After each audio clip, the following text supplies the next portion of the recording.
The trail ahead would test every choice he had ever made.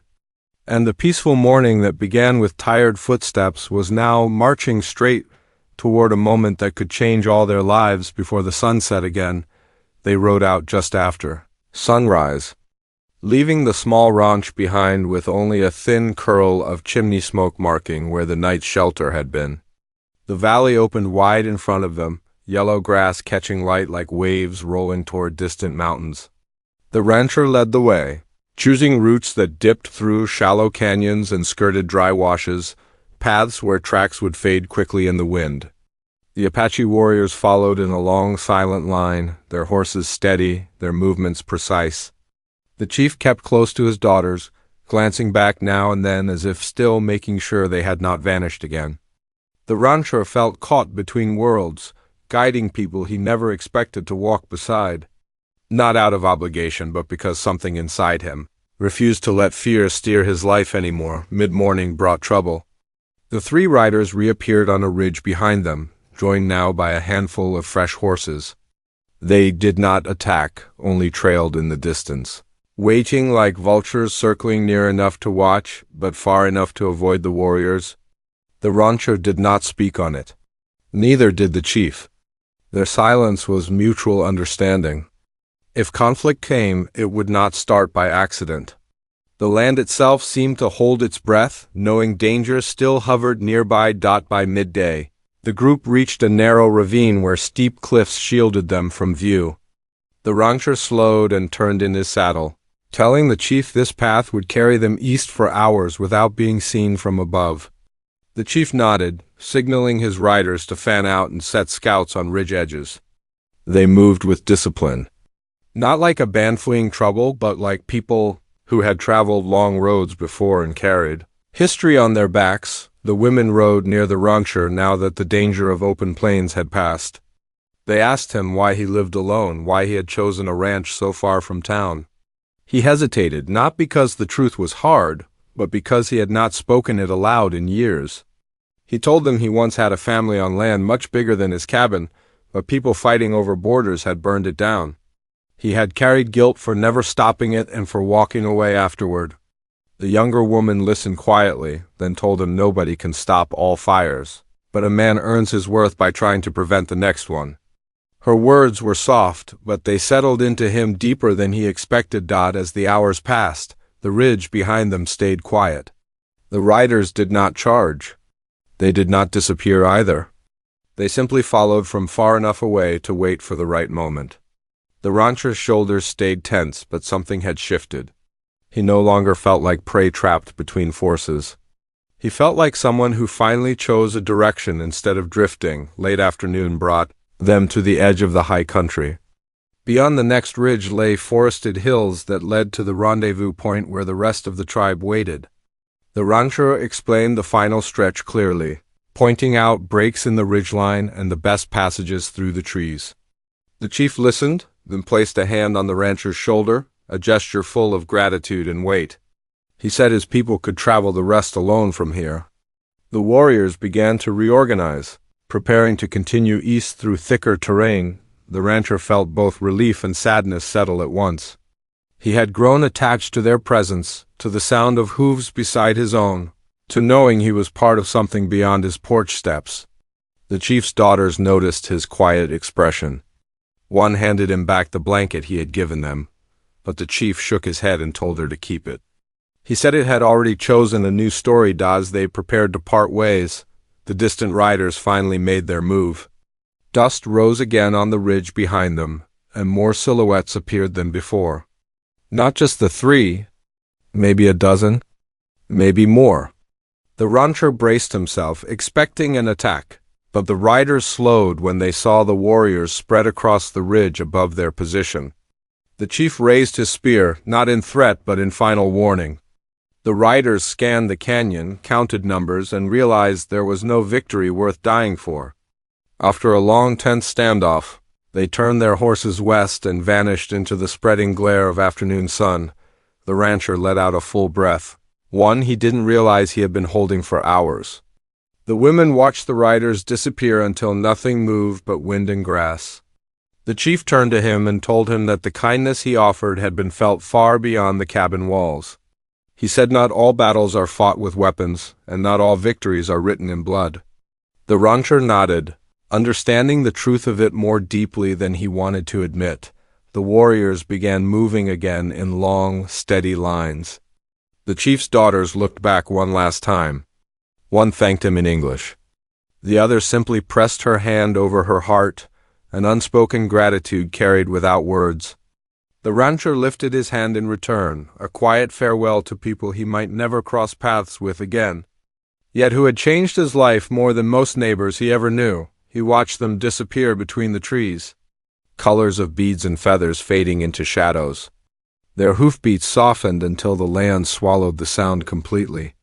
Silence returned, but it did not feel lonely now. It felt calm, earned, like the land recognized something had shifted and accepted it. He turned his horse back toward his ranch, riding slow as the sun dipped low. The trail felt different on the way home, familiar yet altered, like he was not returning to the same life he had left that morning. He passed sagebrush where coyotes slept, crossed dusty dips where wind erased tracks, moved through the same land he had always known.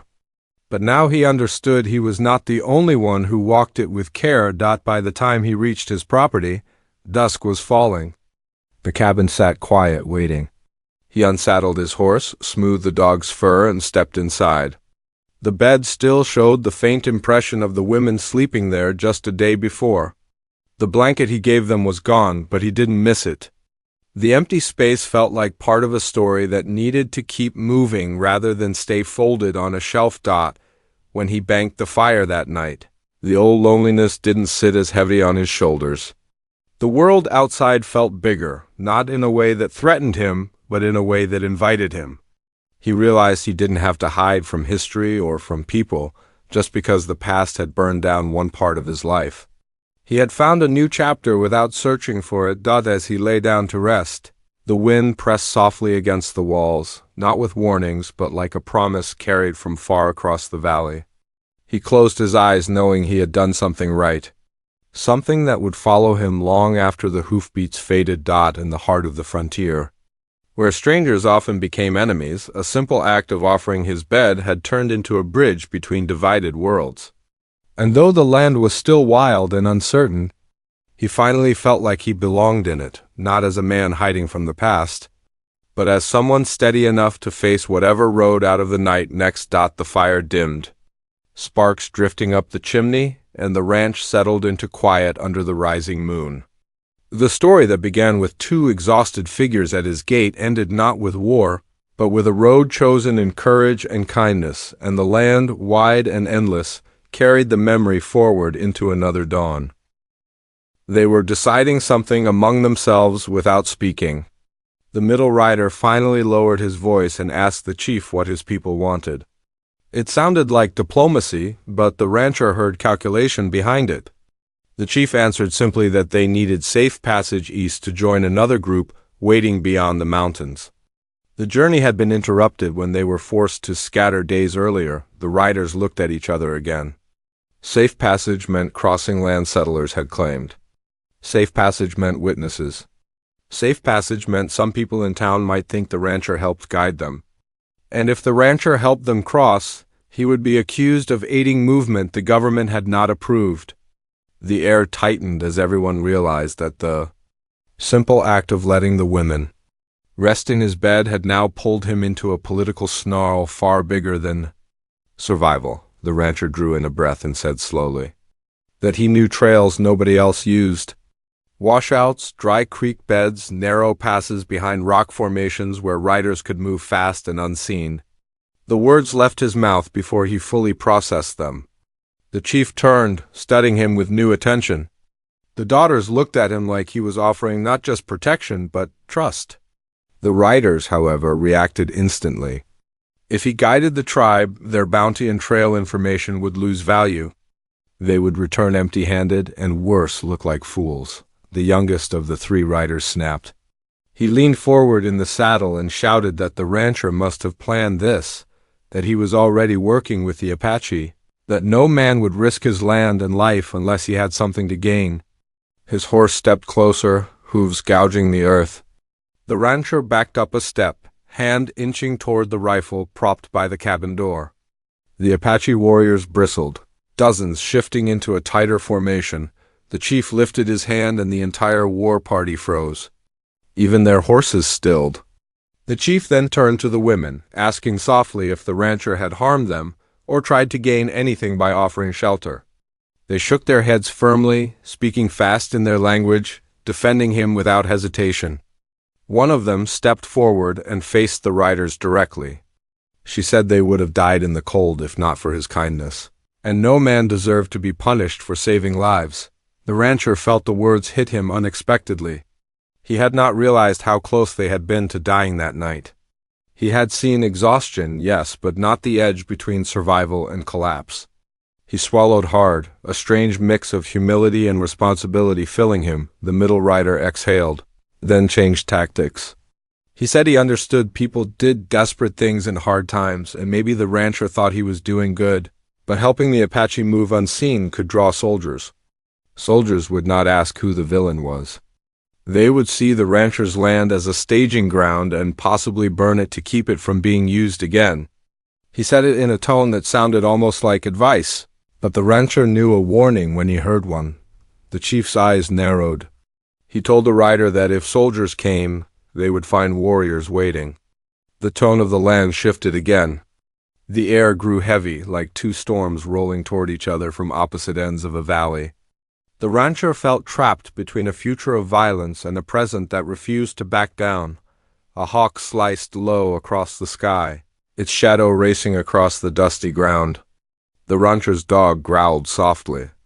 A tumbleweed bounced between horses before collapsing under a hoof. Every sound felt louder than it should, like the world itself was listening. The riders seemed to reach a silent decision. The middle rider turned his horse, motioning for the others to do the same. They pulled back toward the ridge, but didn't leave. Instead, they stopped at a distance where they could still see everything. The young one lingered, giving the rancher a look full of resentment before finally following. They remained close enough to watch, close enough to return. The rancher exhaled slowly. The chief watched the ridge, then signaled to his warriors. They spread into a wider ring, no longer as tight around the cabin, but still protective. The women stepped closer to the rancher, one steadying herself with a hand on the doorway. They asked quietly if he truly knew hidden paths across the land. He nodded. He had ridden them alone for years. Mostly for solitude, sometimes to avoid trouble, sometimes just to remember that open earth still existed. The chief's voice lowered as he asked if the rancher would guide them part of the way. Not all the way east, just enough to leave the territory of towns and riders who followed rumors. The rancher hesitated. He thought of his quiet life, of mending fences, of days spent alone with cattle and sunrise. Helping them meant stepping into danger, drawing attention he had spent years avoiding. But he thought of the farm that burned years ago, how he had done nothing then, how he had walked away carrying guilt heavier than any saddlebag. He nodded. The chief bowed his head once. A gesture of respect rarely given to outsiders. They began preparing quietly. Warriors spread out to scout. The women gathered their limited possessions, and the rancher saddled his horse with hands that trembled slightly. The dog barked once, then ran circles, sensing movement. The cabin looked small and fragile behind him. Like a quiet chapter closing, the middle rider watching from the ridge leaned forward, eyes narrowing when he saw the rancher mount up. He spurred his horse slightly closer, calling out that the rancher was making a mistake that could not be undone. He said the world would remember him not as a loner, but as a man who chose sides. The chief responded before the rancher could speak. He said the world already had chosen sides long before the rancher arrived, and a man could not stay outside every fire forever. The rancher looked over the valley one last time. The sky stretched wide, and the wind picked up dust that carried hints of danger ahead. He felt the weight of what he had agreed to. Guiding them would put him squarely in the path of every force he had tried to avoid. But letting them leave alone felt like letting fear decide. His life for him? The horses lined up. The warriors formed a protective arc. The chief rode near the front, the rancher took position at the narrowest point of the trail, ready to lead. Behind them, the riders watched like wolves waiting for the herd to move, and somewhere far off, beyond the hills, other forces were already riding toward this patch of land. Following whispers of movement through the frontier, the rancher took a breath, tightened his grip on the reins, and started forward. These three riders had not just stumbled onto the scene at dawn. They had been tracking the women for much longer, maybe circling them for hours, maybe waiting to see who else stepped in. The rancher felt cold creep down his spine. Had they followed the women right up to his ranch and decided to wait until more forces arrived? Hoping to profit from both sides, the middle rider shifted in his saddle, eyes flicking between the chief and the rancher, judging how much each man believed. He spoke again, this time with less patience. He said they were not backing down. If these people were moving through the territory, others would want to know. He said there were agreements, papers, and words signed in offices far away that gave certain men the right to ask questions. The chief lifted his spear higher, insulted by the implication that some distant ink on paper held more weight than the lives of his daughters. The rancher felt trapped. If he sided openly with the Apache, the riders might mark him as an enemy and carry tales to town that would bring more trouble his way. If he sided with the riders, the Apache would see him as a traitor who had used kindness as bait. But he could not stand silent either. The land itself seemed to be asking him what kind of man he wanted to be. He thought of his past, of the reason he had come out here alone. Years ago, he had watched a small farm burn because two groups of men could not agree over cattle and borders. The flames had not cared who was right. They had taken the lives of children who had not chosen sides, and he had walked away from that town, swearing he would never again be part of needless bloodshed. He had stayed quiet since, kept to his own fence line, slept under his own roof and nobody else's, but that promise was harder to keep now. With two exhausted women who had trusted him standing behind his shoulder, he turned to the chief and spoke plainly. He said he would not hand over anyone on his land like cattle to market. He said he had no right to tell the chief or his people where to travel, but as long as they stood on his ground, he would treat them as guests, not quarry. The women looked at him with surprise, as if they had not expected a white rancher to speak that way in front of outsiders. The chief studied his face like he was trying to read the truth carved there. The man in the middle gave a tight laugh, but there was no humor in it.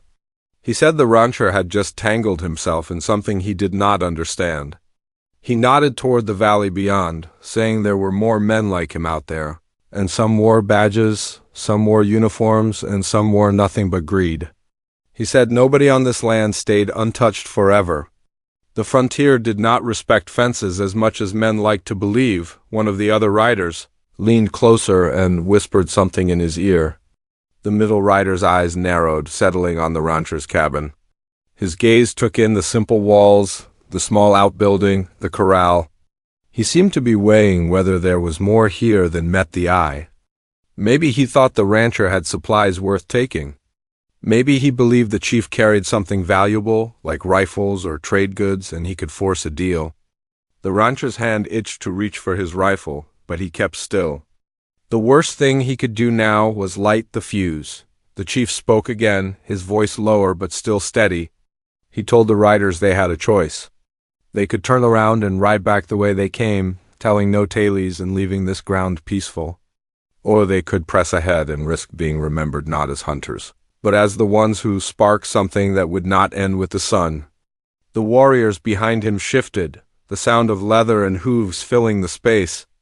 They were ready, loyal to their leader and to the daughters. He had nearly lost. The rancher saw the split second when the middle rider weighed his odds. 3 men against 150 warriors. 3 men against a land that did not care if they lived or died. But the rider also knew that men with pens and paper in town would not be satisfied with silence. He looked at the chief, then at the daughters, then at the rancher who stood between all of them like a fence post trying to hold back a flood.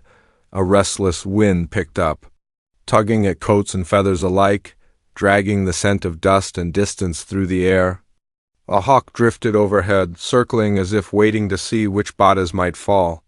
The ranch dog, who had stayed hidden under the porch, crept out just far enough to whine softly, sensing the fear that no one wanted to show. No one had raised a weapon fully yet, but every hand was close. Every breath was tighter than the last. The rancher could feel the weight of every decision pressing on his shoulders. If he said the wrong thing or stepped the wrong way, this stretch of earth could stain red, and he would spend the rest of his life hearing ghosts in the wind. The middle rider's horse stamped impatiently, as if even the animal was growing tired of waiting. The rider reached down, brushing the butt of his rifle with a thumb, then lifted his eyes to the chief once more. He opened his mouth to speak. And in that moment, before the first new word crossed his lips, the rancher knew the morning was about to change in a way none of them could pull back from. The middle rider finally spoke, but his voice came out sharper, stripped of the polite tone he had used earlier. He said he understood the chief's pride and the rancher's stubborn sense of decency, but neither of those things would matter once word spread through nearby settlements. He claimed that more men were already riding north, men who wanted answers, and that he and his companions were only trying to get ahead of the trouble. It wasn't a threat spoken openly, but the message lay beneath every syllable. If the Apache moved openly across these lands and someone claimed to have sheltered them, the rancher's home could become the first target when blame started to fall. The chief stepped forward, spear angled downward but ready. His jaw tightened as he told the rider that his people had crossed this land for generations, without needing permission from distant towns or men who scribbled false claims on maps.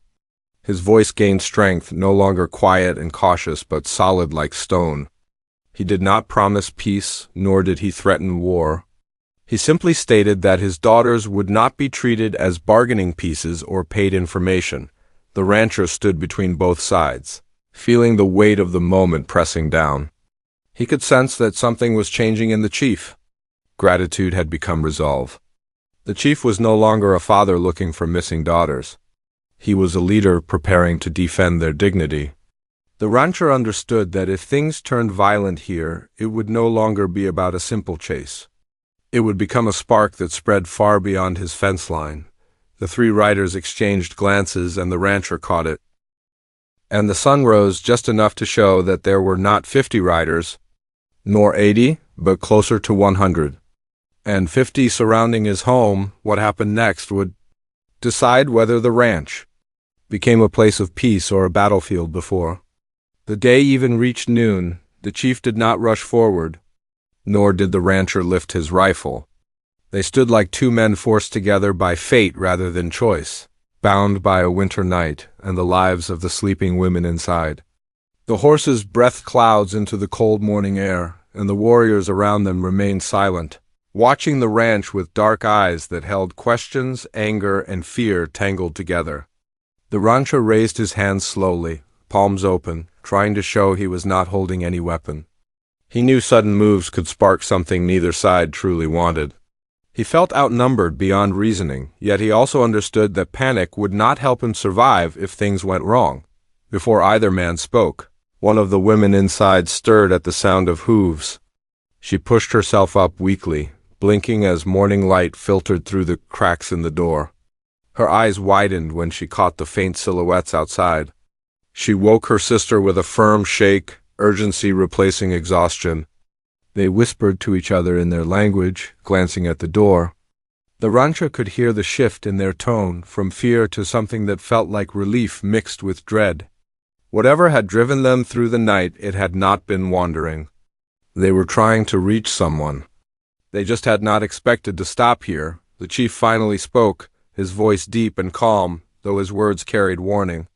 He did not shout, yet the entire war party seemed to lean into his voice as though every rider took command from his tone alone. The rancher did not understand the Apache tongue fully, but he caught fragments he had heard over years working the land. Words that sounded like daughters, safe, returned, and stranger. The women inside rushed toward the doorway and pushed it open despite their weakened state. When they stepped outside, wrapped in the blanket he had given them, the warriors murmured and shifted, bowstrings tightening slightly as if expecting some danger to reveal itself. The chief's face changed when he saw them.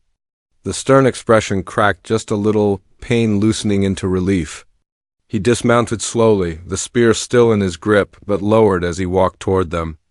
One of the women stepped forward, placing a hand gently against his chest, speaking softly.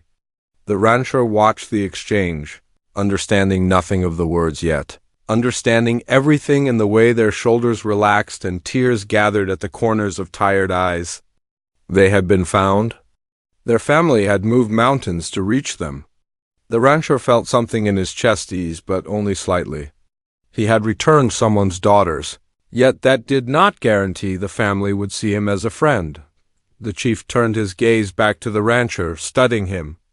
This time his eyes held less hostility and more calculation, like a man trying to understand who had offered his children a bed without expecting anything in return. The warriors around them remained alert, but the tension began to settle into a guarded calm rather than open threat. Still, the rancher stayed near the door, not wanting to make assumptions. He had done what any decent man should, but decency did not always guarantee safety in a world scarred by mistrust. One of the women stepped forward and spoke to him haltingly in English, her voice rough from hours of silence. She thanked him quietly for letting them rest, then said they had been traveling for days searching for their people after a skirmish scattered them deep in winter country. They had been separated when gunfire came from men they did not know, men who wore neither army coats nor tribal markings. They fled into the hills with nothing but instinct, following stars until the cold nearly claimed them. She said they had not believed anyone would offer help, especially someone living alone on land where tension between settlers and tribes ran like a wound. He nodded, not asking questions that belonged to their people. He told them they were safe in his home only because he treated anyone in need the same, whether stranger or neighbor. She paused before translating his words for her father. The chief lowered his head slightly, not as a gesture of weakness but acknowledgement. For a moment everything seemed to settle, but the riders behind him remained in formation. Their presence a reminder that peace could fracture if distrust returned. One of the warriors rode closer, younger and restless, scanning the ranch like he expected danger to crawl out from beneath the ground. His gaze fell on the rancher's rifle leaning by the doorway. He pointed, speaking sharply. The chief raised one hand and the young warrior backed off, though not fully convinced. The rancher understood. They had lost something, someone maybe during the night.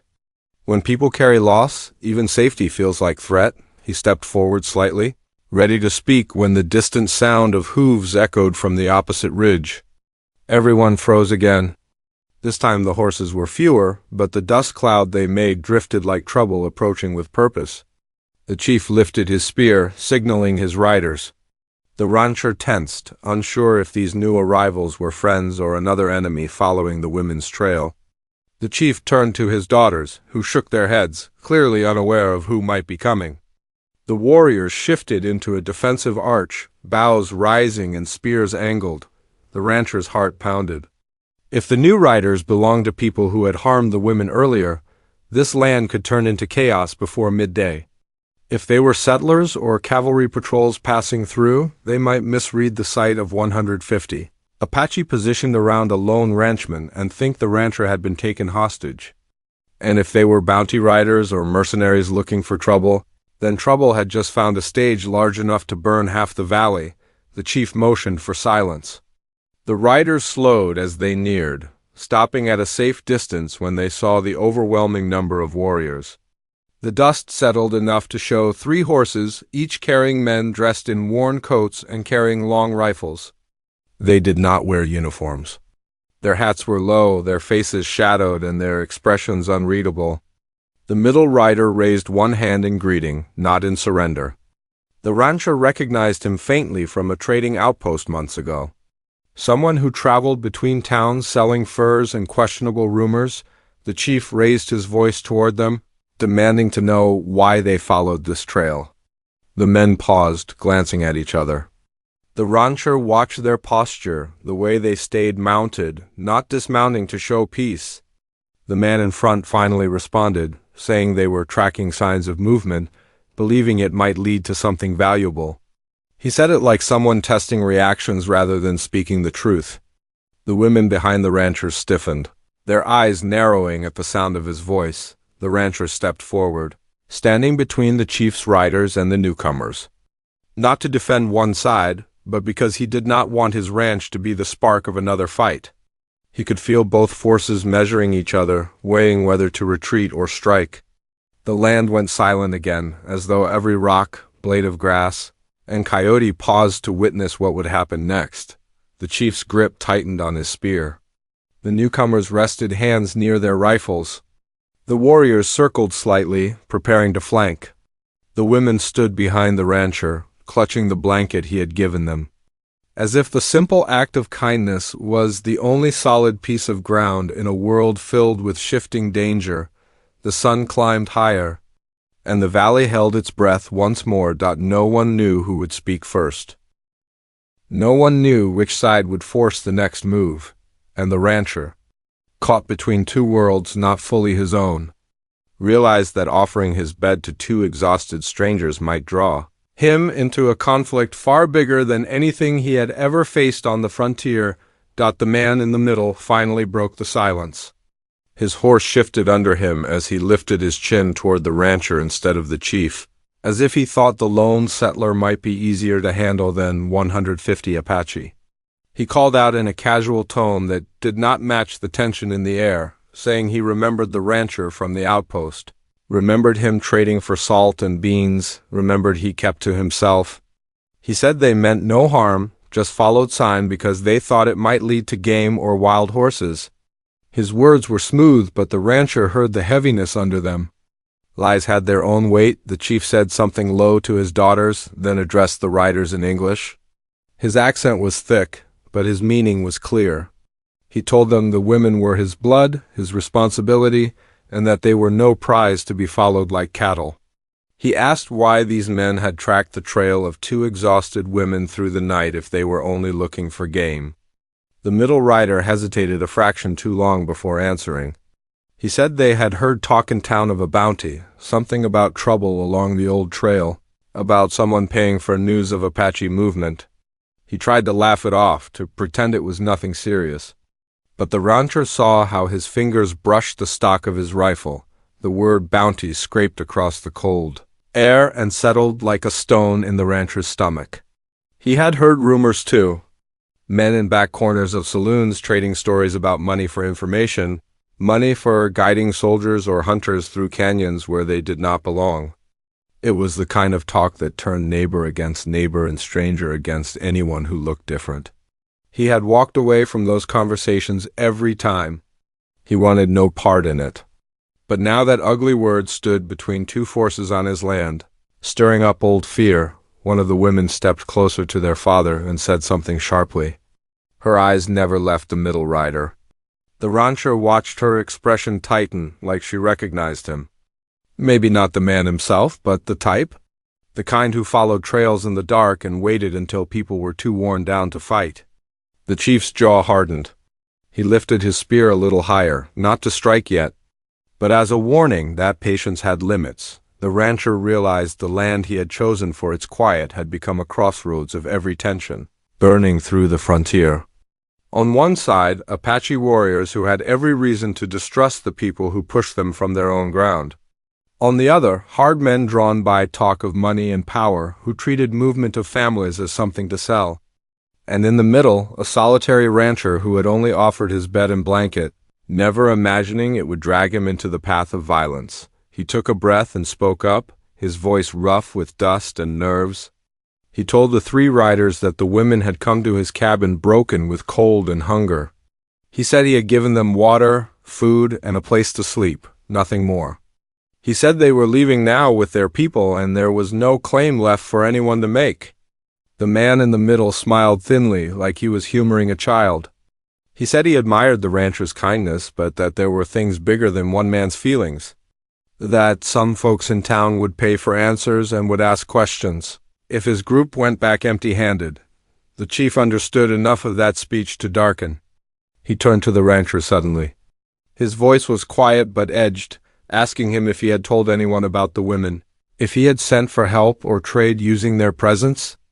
The rancher felt the question like a slap. He looked the chief straight in the eye and said no, he had not called anyone. He gestured around at his simple cabin, his small corral, his worn boots.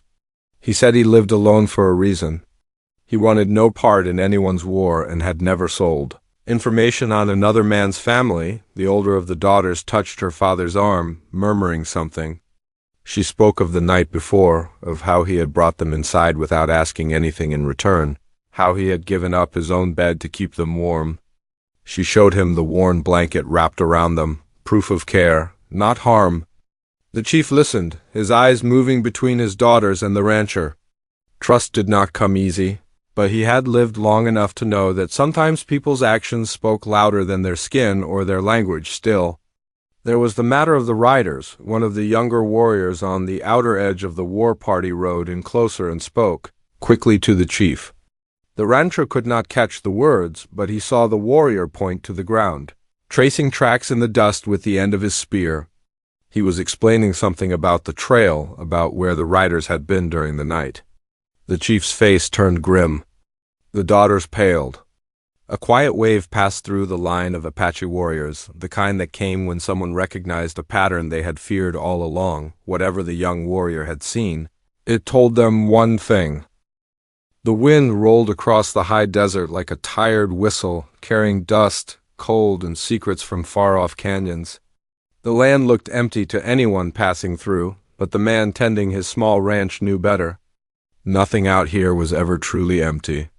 Tracks spoke where mouths stayed shut, fire pits told stories long after they faded, and the prairie always carried whispers of riders who kept to shadows. He had lived alone for years, working the dry soil, mending fences, and sleeping with one eye open in case trouble rode out of the night.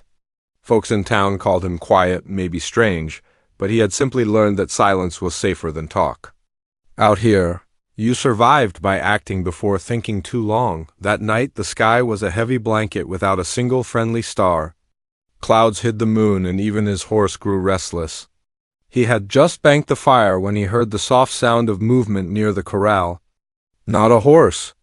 Too light. Too uneven.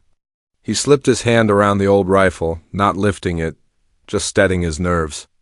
The footsteps drew closer, like someone forcing themselves forward through exhaustion rather than stealth. When the figures reached the edge of the light, he finally saw them. Two young Apache women, barely standing, with torn clothing, blistered feet, and eyes that looked half alive. They held no weapons, carried no fire, and showed no sign of threatening him. They didn't speak at first. One just collapsed onto her knees as if her legs had finally lost all strength. He didn't know what brought them to his ranch. And he didn't want to assume? The land had seen enough fights and sorrow to fill a lifetime. Maybe they were running from cavalry scouts. Maybe they were traveling back to their people and got lost or separated. Maybe they had been pushed by hunger and cold to seek shelter in a place they normally would avoid. Whatever the reason, he saw their pain and need before anything else. Helping them wasn't a choice he debated. Sometimes a person had to act on decency. Even when that decency carried risk, he stepped forward slowly, showing his empty hands so they wouldn't mistake him for a threat. The women watched him with wary eyes, but too weak to move. He offered water first, then guided them inside. They hesitated at the doorway, as if unsure whether crossing into a white man's cabin would bring more harm than comfort. Finally they followed, trusting him only because the night offered no other mercy. Inside the small cabin, he settled them close to the fire and let them rest. He noticed how one wrapped her arms around herself like she was carrying more than cold. Maybe fear or memories she refused to share. The other kept glancing toward the door even while drifting to sleep, as if expecting someone to follow. The cabin had only one bed and a wool blanket he treasured more than most possessions. He dragged a pile of hay across the floor and laid an old coat on it, preparing to sleep near the door. But when he saw the younger girl shiver uncontrollably, he paused. He lifted her gently, placing both of them on his bed and covering them with every warm layer he had. He stepped back, keeping distance, knowing trust was a fragile thing. They slept quickly, like the exhaustion had been waiting to seize them the moment they felt safe. Outside, the wind quieted as though the world held its breath. But he didn't rest. He sat near the cold wall, staring into the dark, wondering who might come searching for them. He had no quarrel with anyone. He lived far from trouble. But trouble had a way of finding good people, especially when they offered kindness where others offered fear. He wished dawn would hurry, but the night felt endless. Thick with shadows that wouldn't sit still, hours passed before he finally drifted into a light sleep. Knees pulled up, rifle beside him only as precaution. He wasn't a fighter by nature, yet the frontier forced every man to become one when threatened. The fire died low, crackling only now and then just enough to show the faint rise and fall of the women's breathing. He wondered who they were: sisters, travelers, survivors, someone's daughters. The thought of someone's sons or fathers riding to find them made him uneasy. Not because he feared them, but because he understood how a desperate family might interpret the sight of two women, asleep in a stranger's cabin with the first thin light of dawn. He stepped outside to fetch firewood. The sun had barely touched the horizon when the ground began to tremble. Not like a single horse, not even 10. This was a distant rumble that carried through the soil and up his spine, a sound that grew stronger with each passing second. He froze, listening. The sky behind the ridge began to fill with dust clouds rolling forward like a storm. The silhouettes of riders emerged one by one, then by dozens, then too many to count. Bows, spears, painted faces, long braids catching the wind. Not scouts. Not a small band. An entire war party sweeping across the plain, moving with purpose and silence. His heartbeat kicked hard. He backed slowly toward the cabin, careful not to show panic. He counted riders as they approached, but the number grew faster than he could keep up. 50, 70, more. The dust cloud widened until it swallowed the landscape. And soon the line of riders wrapped around his property like a tightening ring. He had offered shelter out of basic humanity, never imagining the scale of those tied to these women. He was just one man with a small ranch and no desire for conflict. The riders finally slowed, forming a half circle around his gate. The horses snorted, hooves stamping dirt into the rising morning sun. In the center of the formation, a tall rider with commanding posture stepped forward, holding a long spear decorated with feathers and metal rings that shook lightly in the breeze. His presence alone shifted the air. Authority, blood, responsibility, a leader. The rancher swallowed, understanding without words that this man was no ordinary warrior. He was likely the father of the exhausted women asleep in his bed. A father who had sent out riders all night. Fearing what the world might have done to his daughters, they stared at each other across the short space between them while the riders held firm. Silent, waiting for a single signal. He hadn't spoken yet. Neither had the chief. Inside the cabin, the women still slept, unaware that the quiet stranger who offered them warmth was now facing a wall of warriors, each ready to defend family and honor. The morning hung in stillness, balance between mercy and misunderstanding. A single word could change everything, and he wasn't sure if offering kindness would be seen as protection or offense. And when the chief finally leaned forward in the saddle, tightening his grip on the spear, the rancher realized he might need to explain his intentions before steel and arrows spoke for him. The women stirred inside, the riders shifted.